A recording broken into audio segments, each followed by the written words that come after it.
大家好，欢迎来到大卫军情局。今天是美西时间11月23号，日本向台湾附近岛屿部署了中程导弹，而中共的习近平的反应超出了你们的想象。实际上，东亚的人士都在关注这个最新的军事动向。现在的中日双方不仅仅是外交战，在军事上也开始交锋了。这儿呢是事态的进一步升级。日本共同社报道，昨天日本的防卫大臣，也就是防卫相小船进次郎，他呢走访了一个日本最前沿的军事基地，这个基地在与那国岛。这个岛，如果你打开日本地图你就发现它是日本和台湾的最前沿，最短的距离只有110公里。这个距离它比那个冲绳还要再靠前。那这个军事基地本身它就有100多人了。当时他们更多的是做这个军事监测，并没有什么战斗力，因为这离台湾太近了。如果说中共想要打击这个小岛的话，分分钟它就会被火海覆盖。这个岛本身也不大，但这次日本出的这个牌是一个非常重要的姿态。你越是要欺负、威胁台湾，我越是要表明我的态度。这个态度不仅仅是外交姿态，而是真枪实弹。我部署了一个中程导弹，这个导弹说是防空的，但实际上它当然可以打击对舰的目标。这个距离通常是在200公里。那老习的反应你可能想不到，他会不会围绕这个岛屿呢？不会，他大多数情况下仍然是虚张声势，因为他紧接着宣布，接下来一直到12月初，要在自己的内海、渤海，还有是偏内海的黄海搞这个实弹演习，就是咱们俗称的要再次炸炸鱼。这个炸鱼更多的是向国内民众做的一个姿态。你看日本人把导弹基地放到台湾附近了，我们给他展示一下肌肉。那日本怕吗？他一定不怕。甚至我想高市早苗新任首相可能就想，你最好反应再大点，再大点的话，我再进一步进行部署。当然了，我们客观分析，中共他绝对不会做军事的冒险。他有没有可能在东海做演习呢？大概率不会，因为在日本的区域日本自卫队战斗力是不强，他总共才20万人嘛。但是真正战斗力强的是驻日美军，它总共有130多个基地。在这儿我们简要介绍一下日本的防卫力量，它实际上并不是特别强。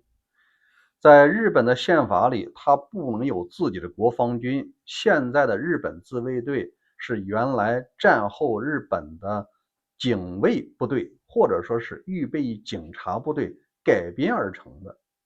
那一开始它仅仅是一个防卫厅，但是在2007年，它升格为防卫省，就属于正部级了。它和美国的国防部终于是平级了。那为什么要做这个升级那就是应对美日在东亚的3大对手。第一大对手就是中国的军力在不停的提升，它一再威胁台湾。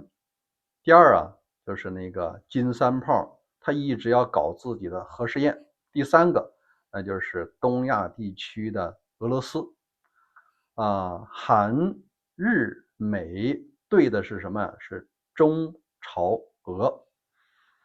东亚实际上是美军非常重要的一个基地。你所谓的印太战略，印度洋没什么威胁，大量的威胁就是在东亚。所以说，驻日的美军超过了5万多人，接近6万人；驻韩美军呢是接近3万人，这加起来呢是9万多。这个战斗力完全可以在东亚平摊。那我们来看一下驻日的美军它除了陆军、海军、空军，它还有大量的电子战部队和登陆部队。你很难想象，你说美国陆军怎么住在日本呢？战后啊，它就是这样安排的。但是到了2007年，当时的小布什总统发现，国力啊确实经过打这个萨达姆受了一些影响，日本、韩国要积极的参与国际维和，那你必须要给他松绑，要不然老百姓怎么愿意让军费提升呢？所以防卫厅升格为防卫省，预算增加了，兵员增加了。那美国再向全球发起战事的时候，你的小弟就多了2个。事实上，海外战争的后期啊，包括后来的阿富汗战争，确实是韩国军队和日军啊都参与其中。那我们就来看一下，真正对中国形成威胁的在哪儿啊？那就是冲绳的这个2个基地，一个叫加手纳啊，一个叫普天间。这2个基地啊，它既是海军潜艇部队，也是空军。如果再往北的话，还有这个其他的基地，那直接就是航空母舰的母港。那我们来分析一下，高扫描做这个动作啊，实际上就是要进一步看能不能激怒老习。如果你老习做过多的军事反应，那我会进一步加码，那就是在这个冲绳群岛啊，要部署更多的军队。那既然我有可能受到中共的打击，那作为日美安保条约的缔约方，美国你也要表示一下，要把更多的军力啊从日本的本岛向南移到冲绳，因为现在它的基地啊是在日本本岛，就那个航母常驻在日本的，包括F-22的战斗机和 F-35的战斗机的机场也都是在本岛。所以说这件事儿也是僵了川普的一军，你要不要跟？接下来我们就来观察一下日本有何反应，再就是中共的及时反应。在这给大家举个例子，这种情况呀，这就有点像去年的尹锡悦。尹锡悦为了在选举中获得优势啊，或者说他希望能够用戒严的名义延长自己的权利，他就用了一招，他派出了无人机部队骚扰了这个金正恩的官邸，飞过去专门要发放一些羞辱这个金正恩的传单，目的就是要激怒这金三炮，你最好啊给我打炮击，或者派一些这个战斗机来这个侵犯，或者说做一些军事演习，这就引起了尹锡悦的加强军备或者直接宣布戒严的条件。你条件形成了，我就可以戒严，戒严我就继续可以当这个总统。但是啊，我们不得不说，金三胖这个小子还是非常机灵的，他吸取了他爸爸的一些经验，因为他爸爸经常是干这个的。但是啊，这次啊，他玩的非常绝，他直接把这个朝韩双方之间的交通公路啊自己给炸了，然后呢也没有做出反应，仅仅是口头抗议了一下。你看我没动啊，而且我把进攻可能走的必经之路啊，我直接给炸了。这说明什么？你让我这个上钩，我就偏不上钩。那结果尹锡悦啊是戒严失败，因为朝鲜并没有做什么动作啊，国民不同意这个总统集中权力，所以后来啊这招玩线了，他自己是身陷囹圄。日本的韩国的检察官也在为这件事正在追究。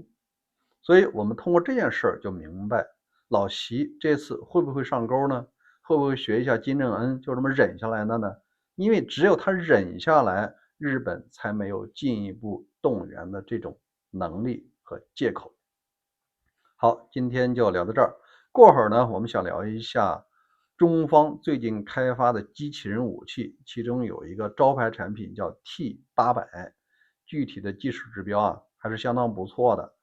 他在模仿李小龙的时候啊，甚至连李小龙的真人都能打得过。如果您感兴趣，打开小铃铛，一会儿咱们来分享。一会儿见。